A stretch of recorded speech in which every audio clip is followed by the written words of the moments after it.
President Trump unveils a new slogan, apparently trolling those four progressive congresswomen known as the Squad.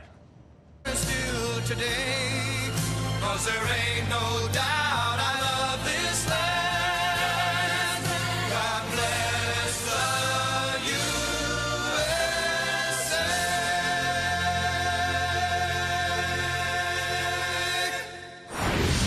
Joining me now, Fox News contributors Leslie Marshall and Karl Rove. Great to have both of you.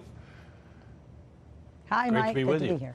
Karl, take a listen to President Trump this evening on those four freshman congresswomen, and I will ask you to respond. Yesterday, they went on the stage. I said, let me watch this. And the anger, the choice for every American has never been more clear. That's true. The Democrat agenda is anti-worker, anti-jobs, anti-citizen, anti-family, and anti-common sense. Does that work as a 2020 campaign pitch? Angry Democrats against him, Karl? Well, it does, as long as you keep putting out the squad in front of the camera. I watched the news conference. I was a little taken aback. Congresswoman Presley started off by saying he is xenophobic, racist, and a bigot.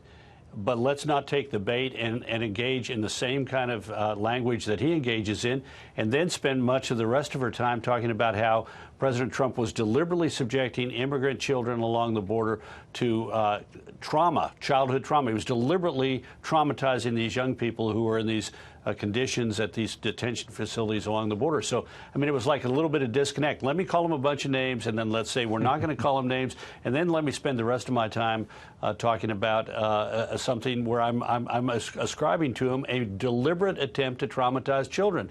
And that's the way they are. Tomorrow I've got my column in the Wall Street Journal. I was taken aback when last week AOC comes out and says, let's get rid of the whole Department of Homeland Security.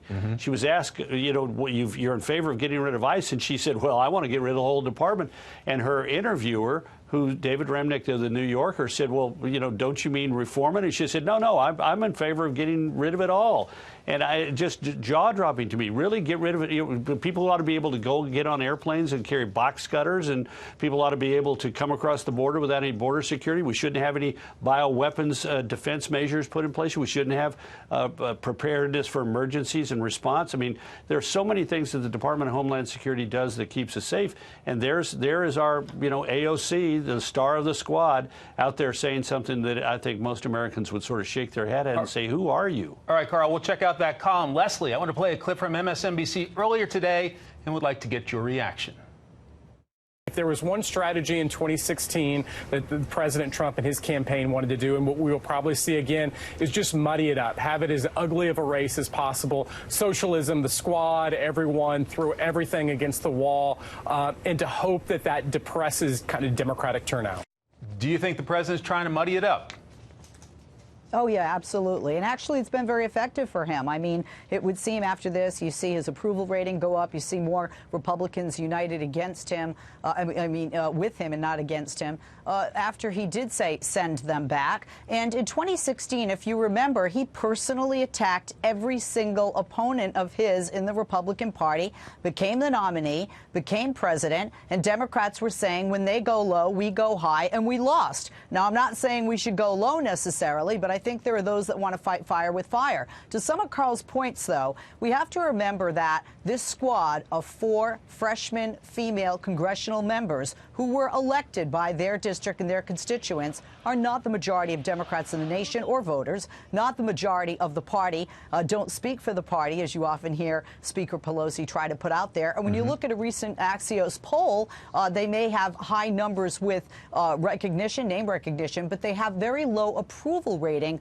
among those swing state voters, and Democrats are very cognizant of that, especially the Speaker. The other issue is that they've been slugging it out, the squad, with Speaker Nancy Pelosi. Karl, did the president make a strategic mistake by getting in the middle of their fight?